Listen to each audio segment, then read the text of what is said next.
Bonjour et bienvenue sur Algomius. Nous avons commencé avec les requêtes préparées à voir quelques éléments de MySQL avancés. On entend encore souvent parler d'autres choses, comme par exemple les vues matérialisées, les procédures stockées, les tables temporaires. Et ce genre de choses, en fait, on a des fois du mal à savoir quand utiliser quel élément. Face à quel problème je vais devoir utiliser quelle structure. Eh bien, je me propose dans cette vidéo et dans les prochaines de commencer à voir un petit peu les structures avancées de MySQL pour avoir les idées un petit peu plus claires, pour savoir quels sont les avantages de chaque structure, quels en sont les inconvénients, et pour déterminer aussi dans quel cas utiliser chacune de ces structures. Donc cette première vidéo va s'articuler autour des vues, et on va essayer de voir à quoi sert une vue, quand est-ce qu'elle peut être utilisée, et qu'est-ce qu'elle peut m'apporter. Donc pour cela, en fait, on va déjà se poser la question, en fait, qu'est-ce qu'une vue ? Alors une vue, c'est un objet de la base de données qui est constitué d'un nom et d'une requête de sélection. Donc les requêtes de sélection, ce sont toutes les requêtes SQL qui sont introduites par le mot-clé select et qui permettent de sélectionner des données dans la base de données. Donc une vue en fait va associer un nom à une requête.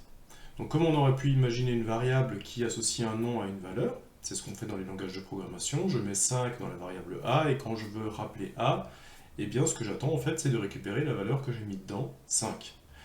Là, c'est exactement le principe, on va associer un nom à un ordre, à une requête select, et quand on va rappeler le nom, ce qu'on veut en fait, c'est récupérer finalement le résultat du select qui est associé. Donc on a un petit peu cette notion de gestion de variables derrière. Imaginons qu'on utilise très souvent la même requête de sélection, on n'a peut-être pas envie de la réécrire à chaque fois, et on a envie peut-être de la stocker quelque part dans la base de données pour pouvoir s'y référer lorsque l'on en a besoin. Et bien si on est dans ce cas-là, en fait, la vue c'est quelque chose qui est tout destiné à être utilisé pour le problème que l'on rencontre. Donc au lieu d'avoir à retaper systématiquement ma requête de sélection, je vais l'écrire une fois pour toutes, je vais la sauvegarder, je vais lui donner un nom, et cela, ça va me permettre d'y accéder dans le futur, à chaque fois que je m'appuierai sur le nom de cette vue. La vue est stockée dans la base de manière durable, par rapport à la requête stockée, à la requête préparée qu'on avait vue dans les dernières vidéos. La requête préparée, en fait, n'est finalement définie que dans la session courante. Si jamais je me déconnecte, ma requête préparée est perdue.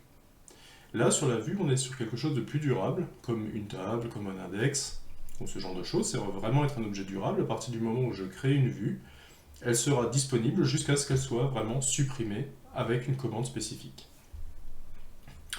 Ce qu'il faut garder à l'esprit, en fait, c'est qu'on associe vraiment le nom à la requête. À aucun moment, le résultat de cette requête est stocké quelque part dans une table temporaire ou autre chose. En fait, ce que je veux dire par là, c'est qu'à chaque fois qu'en fait on va appeler cette vue, eh bien la requête va être réexécutée. C'est donc pas une question de performance pour lesquelles on utilise les vues, c'est vraiment une question juste de commodité d'écriture. Alors il existe dans un certain système de gestion de base de données ce qu'on appelle des vues matérialisées. Ça n'existe pas en MySQL, mais vous pouvez le retrouver par exemple en Oracle, où cette fois-ci, effectivement, vous aurez les données de la vue qui seront stockées. Donc là, en fait, ce sera un gain de temps, puisque la requête sera déjà exécutée, les données sont faites, mais naturellement, vous vous rendez bien compte que pour les vues matérialisées, le problème va être justement de maintenir la cohérence entre la vue matérialisée, qui va être en fait une version dupliquée des données qui sont déjà quelque part ailleurs dans la base de données. Donc, si jamais on voulait simuler finalement une vue matérialisée en MySQL, en fait, il faudrait passer par une table. Une table, c'est un élément durable dans lequel vous pouvez stocker des données, et vous pouvez stocker des données dupliquées qui viennent d'ailleurs dans la base de données. Mais la vue matérialisée en tant que telle n'existe pas en MySQL. Donc ce qu'on va expliquer au travers de cette vidéo concerne effectivement la vue classique. Alors, la première chose à faire quand on veut utiliser une vue, effectivement, c'est de la créer. Donc la création de vue, maintenant qu'on connaît un petit peu les ordres MySQL, en fait, on se doute bien de comment elle va s'écrire. En fait, elle va utiliser tout simplement le mot-clé create, comme d'habitude, et le mot-clé view, en fait, qui va s'attacher à la vue. Donc en fait, comme je vous l'ai dit, la vue, c'est un nom qui est associé à une requête, et donc il suffit de spécifier un nom de vue et une requête de sélection. Et donc on a quelque chose qui va ressembler à create view, nom vue, as, requête select. Alors, quand votre base de données commence à être très importante, qu'elle commence à avoir des objets dans tous les sens, il peut être intéressant par exemple de donner au nom de différents objets, on peut les préfixer avec un type. Par exemple, on pourrait faire en sorte que toutes les vues commencent par V sous tiret, puis le nom de la vue. Et ça permettrait de savoir, de chacun des éléments dans lesquels on accède, en fait, si on se trouve dans une vue ou si on se trouve sur une table. Si maintenant j'ouvre un workbench pour voir comment ça se passe, on va essayer de voir directement comment créer notre première vue. Alors, je vais prendre un fichier vide et je vais utiliser une base de données sur laquelle j'ai déjà créé quelques tables. Donc c'est une base de données sur laquelle on reviendra, qui fait un petit peu la gestion des artistes, des chansons et des instruments que jouent les différents artistes. Bon, pour l'instant ça n'a pas grand intérêt. Ce que je vais juste vous montrer, c'est la syntaxe de création d'une vue. Et pour cela, je vais utiliser ma table chanson qui contient... refresh. J'ai une table chanson ou une table artiste qui contient un identifiant d'artiste, un nom d'artiste, un prénom d'artiste et une date de naissance de l'artiste. Alors, pour créer ma vue, en fait c'est très simple, je vais créer view, je vais lui donner un nom, on va prendre tout de suite les bonnes habitudes, on va les préfixer avec V, artiste, as, et ensuite je vais écrire ma requête de sélection qui sélectionne les artistes. Select étoile, artiste.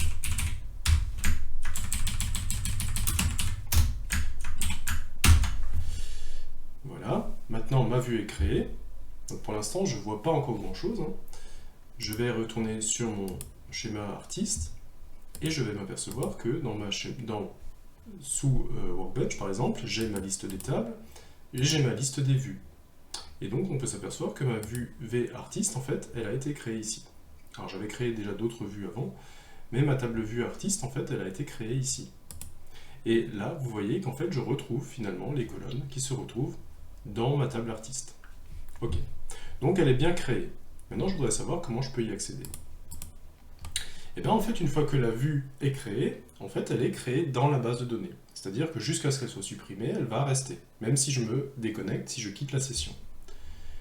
Donc, on va essayer de voir comment y accéder, et bien tout simplement, vous allez voir qu'on va y accéder exactement comme si c'était une table.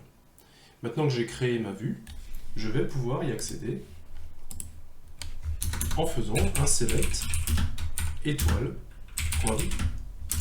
V artiste.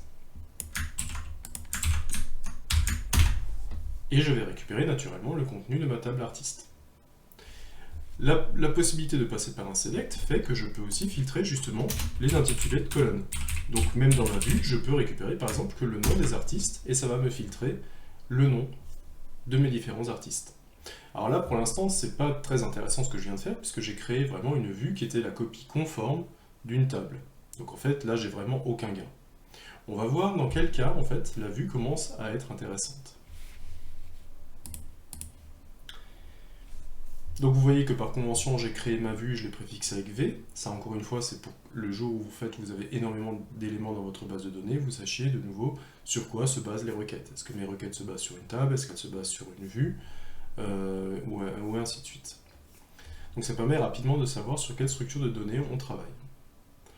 On va reprendre l'exemple de gestion des artistes pour créer notre première vue, c'est ce qu'on vient de faire, et on va ajouter une vue qui va contenir la requête qui donne le nom de la chanson et le nom de l'album pour les chansons sorties après 2010.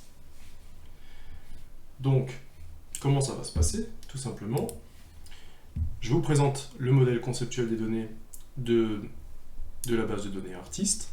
Tout simplement, j'ai un artiste qui a comme propriété un numéro d'artiste, un nom d'artiste, un prénom d'artiste, une date de naissance. J'ai donné la possibilité à cet artiste d'avoir des noms de scène différents. C'est pour ça qu'on a une cordinalité 0n, c'est-à-dire qu'un artiste peut ne pas avoir de surnom ou il peut en avoir plusieurs. Les noms de scène, ce sont un peu les surnoms de l'artiste. Donc chaque surnom est attribué à un et un seul artiste. Un artiste peut participer à une chanson avec un rôle. Donc ce que j'appelle le rôle ici, c'est est-ce que dans la chanson il aura été guitariste, est-ce qu'il aura été chanteur, est-ce qu'il aura été bassiste. Et donc l'artiste en fait peut finalement participer à, soit il a participé à aucune chanson, on l'a juste dans la base de données mais pour l'instant il n'a participé à aucune chanson, soit il a participé à N chansons. Il a pu participer avec plusieurs rôles, même des rôles différents, et les chansons, naturellement, qui ont comme propriété l'identifiant de la chanson, le nom de la chanson et l'année de la chanson, ont vu plusieurs artistes en fait participer à leur élaboration. Enfin, la chanson peut appartenir à un album, alors elle peut ne pas appartenir, d'où le 0, et elle peut appartenir au plus à un album.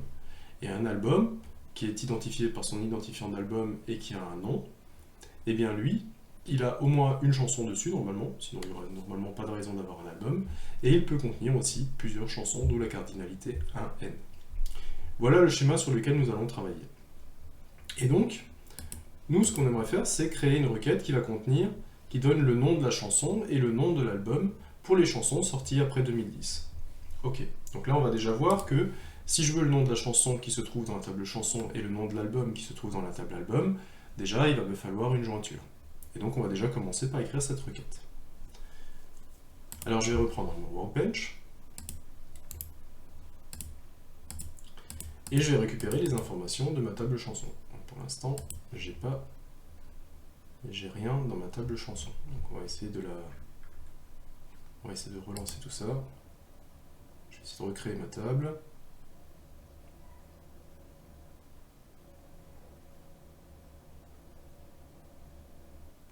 Normalement c'est bon. J'ai récupéré toutes mes chansons. Et là normalement, si maintenant je fais un refresh, c'est un problème de workbench, j'ai l'impression, mais ma table chanson est là. Ok. Donc ce que je vais faire ici, c'est que je vais récupérer, déjà finalement, je vais faire un select étoile from chanson. Donc là j'ai récupéré toutes mes chansons. Maintenant, je veux savoir en fait quels sont l'album dans lequel elles sont. Donc vous voyez que si je prends mon modèle conceptuel des données et que je passe au modèle logique des données, vous voyez que le lien entre chanson et album va se faire sur l'id album, qui est l'identifiant de l'album qui a migré dans la table chanson. Donc là aussi, si vous voulez plus d'explications sur ce sujet-là, n'hésitez pas à reprendre les parties analyse des vidéos que l'on a déjà vues. Donc, pour faire ma jointure avec la table album, il suffit que je mette en place ma jointure, inner join, avec la table album, et je vais mettre les différentes colonnes en relation. Donc j'ai récupéré le id album de chanson que je mets en égalité de album.idAlbum. Ok, donc ça va me mettre tout ça ensemble. L'année de la chanson, j'avais dit que je voulais filtrer sur l'année également. Je voulais que les chansons sorties après 2010. Et donc, je vais tout simplement récupérer, vous voyez, dans ma table chanson, j'ai l'année chanson. Donc je vais prendre chanson.année chanson. Et je vais dire tout simplement que c'est supérieur à 2010. Là, normalement, j'aurai...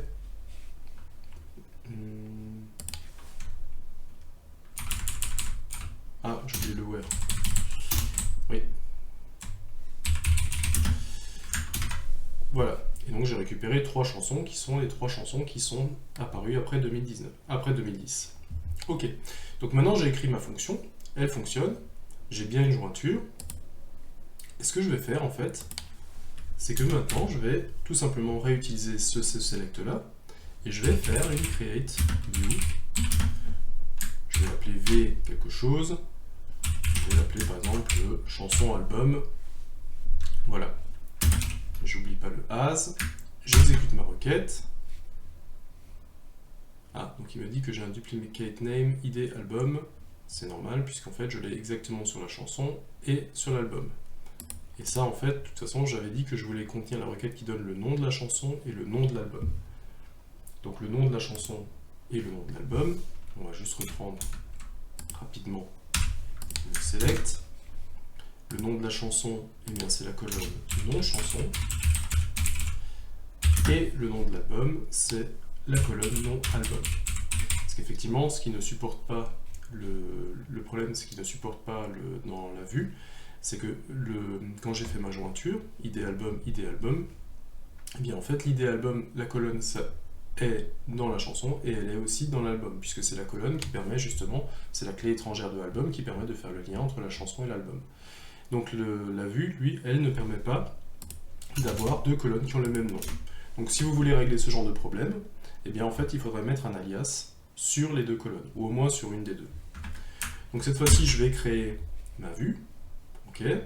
Donc vous voyez que ici, si jamais je fais un refresh, je vais récupérer dans ma vue,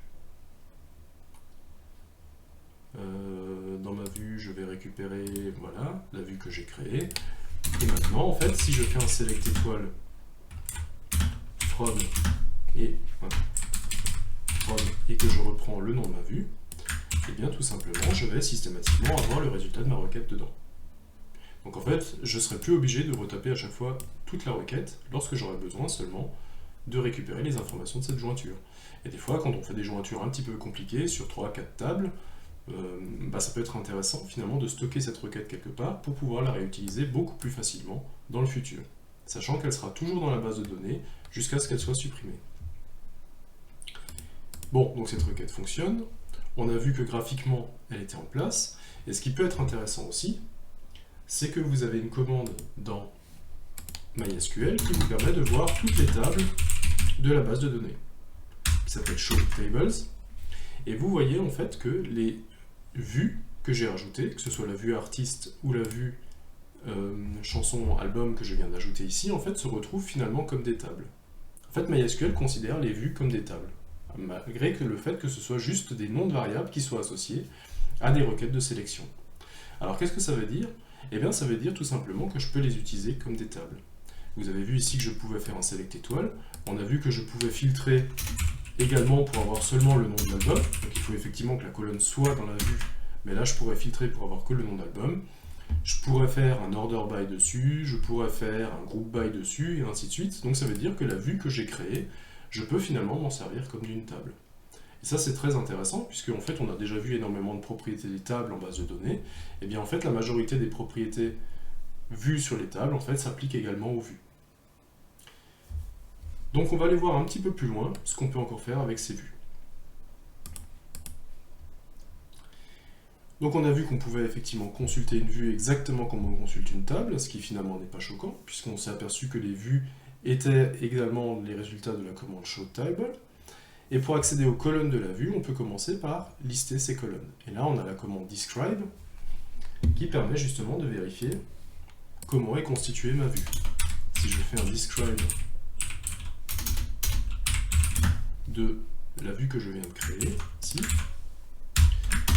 en fait vous apercevez que la vue que je viens de créer a deux colonnes, nom chanson et nom album, qui sont tous les deux des varchars de 200. Alors d'où sortent les types? Eh bien tout simplement, quand j'ai récupéré le nom chanson dans chanson et le nom album dans album, tout simplement ces colonnes-là avaient un type dans leur table. Et bien au moment où j'ai créé la vue, en fait le type a été emmené avec. C'est-à-dire que le type est conservé dans la vue. Il est décrit du type de données qui est dans la table. Ok. Donc, comme on pouvait s'y attendre, effectivement, les types correspondent exactement aux colonnes que l'on a vues dans le select. Il est possible d'utiliser des alias également dans le select, et ils seront pris en compte. Alors, comment est-ce que ça fonctionne tout ça? Eh bien, vous voyez que là, si jamais j'accède à ma vue, je vais reprendre les deux colonnes de ma vue.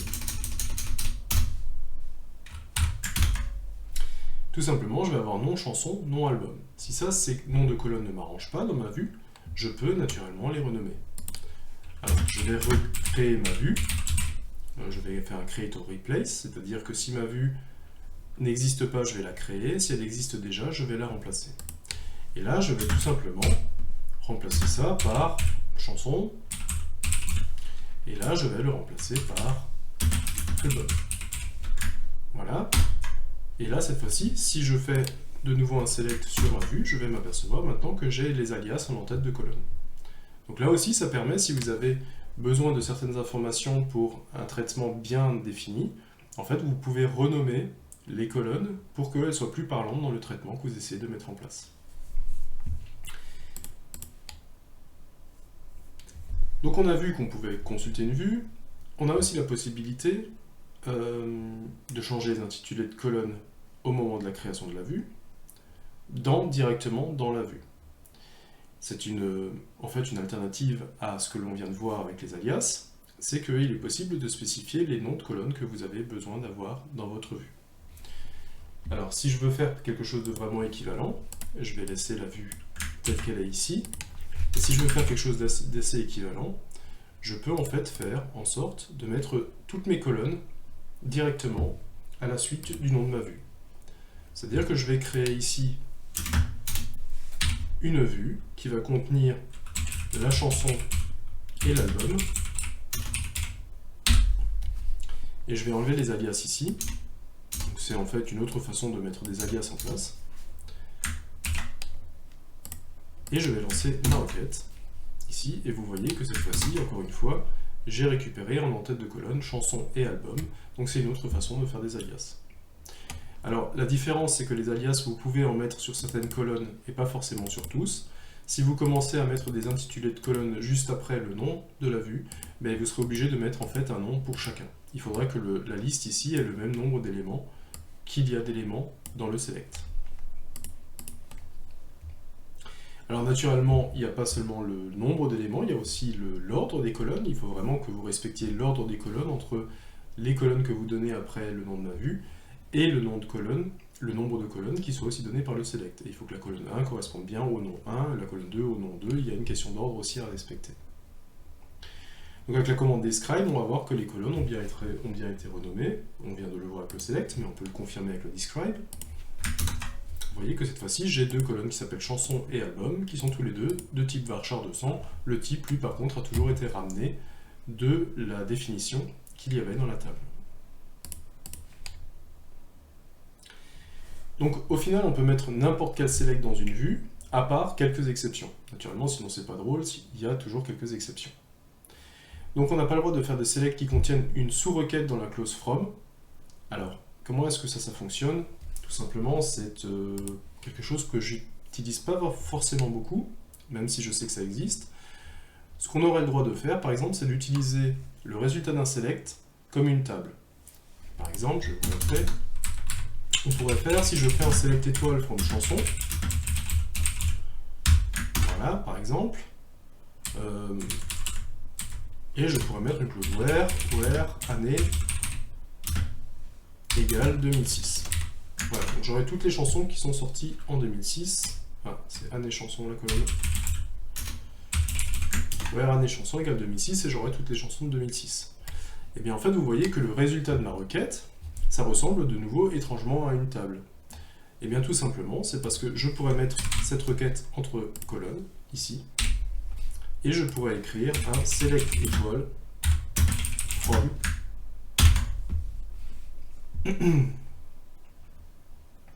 alors, effectivement, il faut que j'ai un alias sur ma table pour que cela fonctionne.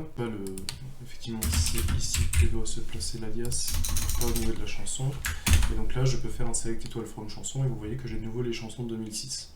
Donc je peux en fait, en MySQL, me resservir du résultat d'un select pour en fait l'utiliser comme une table. Ça, j'ai pas le droit de le faire quand je fais une vue. C'est un des cas que je n'ai pas le droit de faire. Alors j'ai pas le droit de faire non plus de select qui s'appuie sur des variables, et ça on comprend très bien, puisque les variables en fait sont définies de façon éphémère, elles sont liées à la session. Et donc la vue qui est un objet qui perdure dans le temps, en fait j'ai pas le droit de le baser sur des variables liées à la session. C'est tout à fait compréhensible. Puisque la prochaine fois que je vais me reconnecter, en fait mes variables auront disparu, et je peux pas baser ma vue sur des variables qui auront disparu lors de la prochaine reconnexion.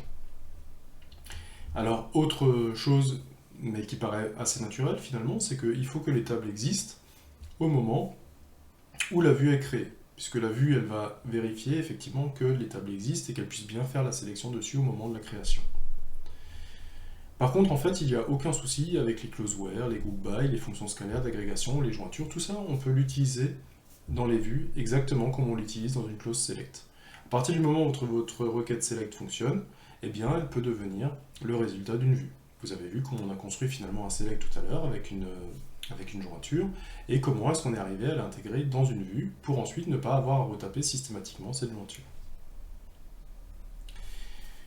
Donc il est possible, on a vu, de créer des vues sur des selects. Il est également possible de créer des vues sur des vues, ça aussi, puisqu'on a vu que la vue pouvait s'assimiler à une table. En fait, je pourrais très bien avoir une vue qui est ici. Donc là, vous voyez que je fais un select étoile sur ma vue, et je pourrais encore avoir un create view que je pourrais appeler, je sais pas, super vue as, et vous voyez que là, en fait, MySQL me permet naturellement de créer ma vue basée sur une vue. Et donc maintenant, si je fais un select étoile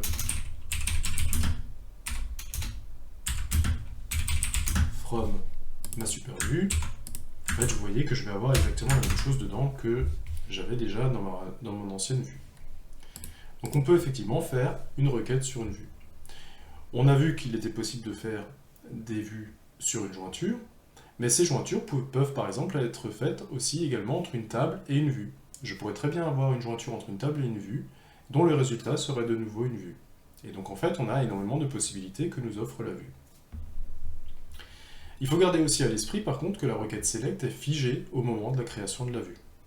Alors même si vous faites un select étoile, comme je l'ai fait ici, en fait, le select étoile va être remplacé par les informations, par les différentes colonnes de la vue. On va essayer par exemple de voir, je vais par exemple je vais faire un select étoile comme chanson,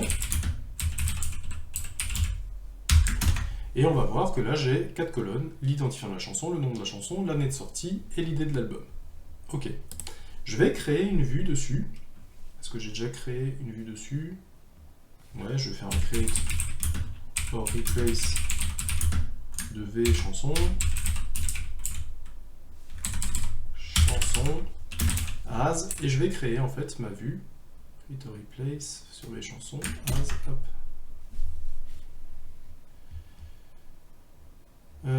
Create or replace. Ah, j'ai oublié le view. Effectivement, je veux créer une vue. Et cette fois-ci, vous voyez que ma vue chanson, si je fais un select étoile dedans, elle va me récupérer toutes les chansons. Ok. Décidément, elle va me récupérer toutes les chansons, elle va me récupérer toutes les colonnes. Imaginons maintenant que je modifie la table de chansons. Je vais faire un alter table chanson. Et je vais faire un add colonne. Je sais pas, je vais mettre une note à la chanson qui va être un int. Okay. Donc vous voyez que cette fois-ci, si je prends ma table chanson,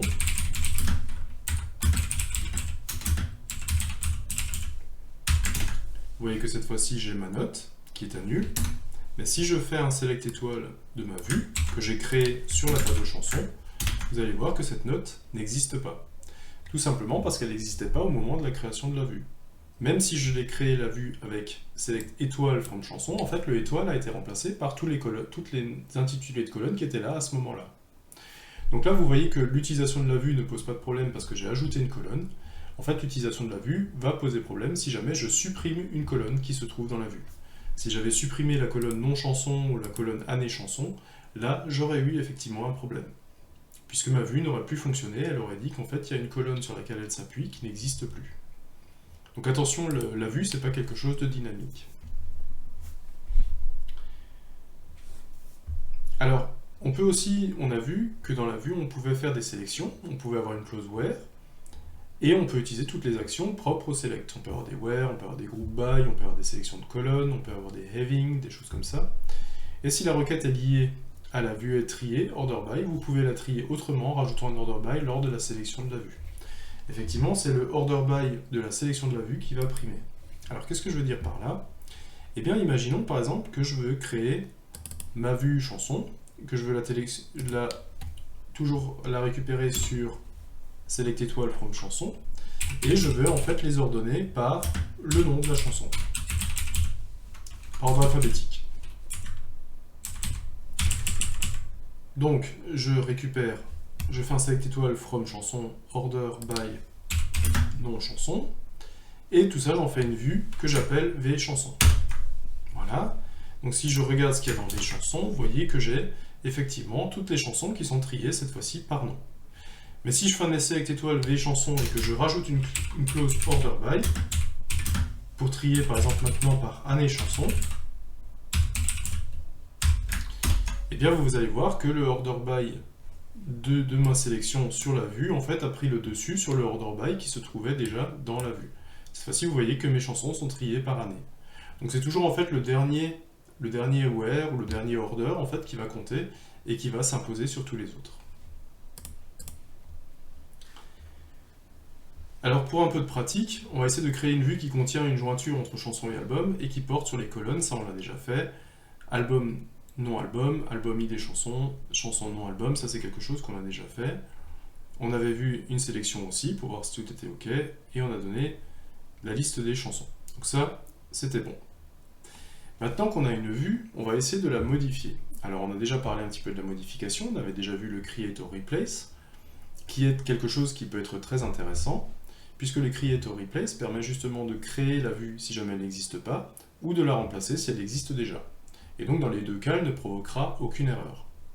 Vous avez naturellement la possibilité d'utiliser comme d'habitude la commande alter, qui permet de modifier, et vous avez la possibilité de dire par exemple de faire un alter view votre nom de vue as et vous lui donnez en fait une nouvelle requête de sélection. La seule différence entre les deux, c'est que vous ne pouvez pas faire un alter sur une vue qui n'existe pas. Là, vous aurez une erreur SQL. Alors qu'un create or replace, lui, il ne va pas vous signaler d'erreur. Si jamais la vue n'existe pas, il va la créer. Si jamais elle existe déjà, il va juste la remplacer. Donc c'est quelque chose qui est très intéressant à utiliser pour éviter les erreurs SQL. Alors au final, si on devait faire un petit bilan de la vue, finalement, dans quel domaine c'est intéressant? On a vu que la vue, justement, nous permettait de mettre en place une structure qui allait stocker de manière durable une requête SQL. Donc une requête SQL qui peut être compliquée à écrire avec plusieurs jointures ou quelque chose comme ça, on a envie de la stocker quelque part. En fait, la vue est une bonne solution. Et donc ça permet justement ensuite d'appeler très simplement cette vue, et en plus ça nous permet encore une fois de faire des sélections dessus. On peut rajouter une clause where, on peut rajouter une instruction order by, on peut encore modifier pas mal les données. Donc elles permettent effectivement de simplifier aussi les requêtes en effectuant déjà des jointures dans les vues, et on a vu après qu'on pouvait faire des jointures entre vues et tables. Donc là aussi ça nous permet finalement de simplifier énormément la façon d'écrire les choses. Alors c'est pas parce qu'on écrit les choses beaucoup plus simplement qu'en fait derrière on est optimisé en temps. Ça n'a rien à voir par contre. Ça va pas nous faire gagner du temps, la requête sera exécutée exactement comme si nous l'avions écrite complètement. En termes d'optimisation, en fait, ça n'a rien à voir. C'est juste en fait pour nous, pour que les choses soient plus simples à écrire et plus compréhensibles quand finalement on a à les revoir. Donc pour la plupart des opérations, on a vu que les vues sont considérées comme des tables et peuvent être utilisées comme telles. On a le droit de faire énormément d'opérations que l'on fait d'habitude sur les tables, sur les vues. On peut laisser la vue gérer les modifications de structure de base et du coup éviter de recompiler vos programmes. Ça aussi, ça peut être intéressant. On peut essayer, par exemple, on peut baser nos programmes sur des vues qui elles-mêmes vont se baser sur les structures de table. Et donc derrière, en fait, vous pouvez modifier les tables, en fait, recréer les vues, et si vos programmes se basent sur les vues, en fait, ils pourront continuer à fonctionner alors que la structure de la table derrière a bougé. En fait, et les vues aussi, ce qui peut être vraiment très intéressant, c'est la gestion des droits qu'on avait déjà vu avec la commande grant, qui pouvait permettre de donner des droits différents à des profils différents qui vont se connecter à la base de données. Et bien tout simplement, les vues vous permettraient par exemple de filtrer par colonne et de donner accès à des données, seulement les données en fait qu'il faut pour l'utilisateur. Et donner accès finalement seulement aux vues à l'utilisateur et jamais aux tables. Et donc ça permettra justement, encore une fois, de sécuriser votre base de données. Chaque utilisateur n'aurait finalement accès qu'aux données qu'il a vraiment besoin, et on pourrait créer finalement pour chaque utilisateur les vues qui contiennent uniquement les données où il a le droit d'accéder. Donc ça aussi, ça peut être très intéressant. Alors, pour aller un petit peu plus loin sur les vues, même si c'est quelque chose que j'ai pas fait beaucoup, il est possible d'utiliser les commandes de modification sur une vue, c'est-à-dire qu'on peut faire un update, un insert ou un delete.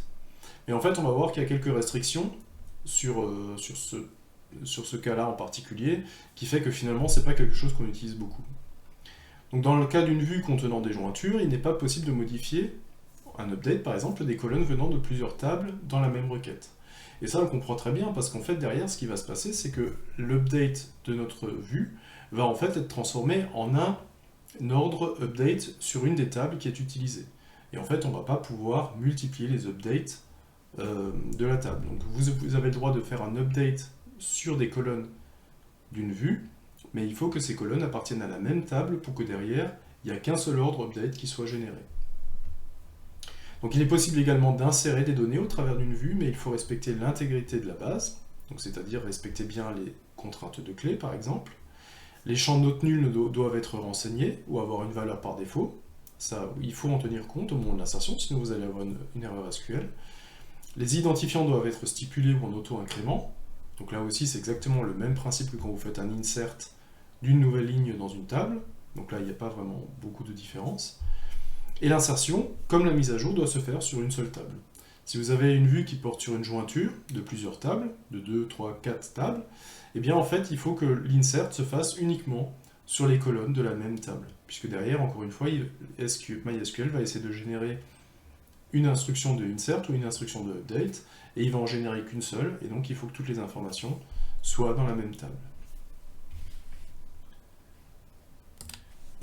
Donc si on veut récapituler un petit peu ce que l'on a vu sur les vues ce matin, donc les vues, c'est un objet qui va être durable dans le temps, qui est directement lié à la base de données. Donc vous allez vous déconnecter, vous allez vous reconnecter, la vue sera là. Elle permet en fait d'associer un nom à une requête de sélection, et de pouvoir justement utiliser cette requête de sélection comme si c'était une table. Donc on aura le droit de faire toutes les opérations que l'on fait déjà sur une table, des where, des order by, et ainsi de suite. Ça va permettre de simplifier de temps en temps l'écriture d'une requête, puisqu'on va pouvoir faire des requêtes de sélection avec des jointures directement sur une vue, entre une table et une vue, ou même entre deux vues par exemple, ça pourrait être aussi possible. Par contre, il faut garder à l'esprit, le désavantage, c'est qu'il n'y a aucune notion d'optimisation derrière une vue. À chaque fois que vous allez lancer une vue, vous allez lancer la requête select qui est associée à la vue, et vous n'avez aucune notion d'optimisation comme ça pourrait être fait dans les vues matérialisées qu'on pourrait rencontrer par exemple dans le SGBD Oracle. Donc voilà, j'espère que cette première vidéo sur les vues vous aura permettre d'y voir plus clair sur cette nouvelle structure de données, que vous savez un petit peu plus quand vous pouvez l'utiliser et quand finalement elle n'apportera pas grand chose à votre problème. Et donc on va continuer dans cette série de vidéos, on va présenter des structures un petit peu évoluées de la base de données et de MySQL. Bonne journée!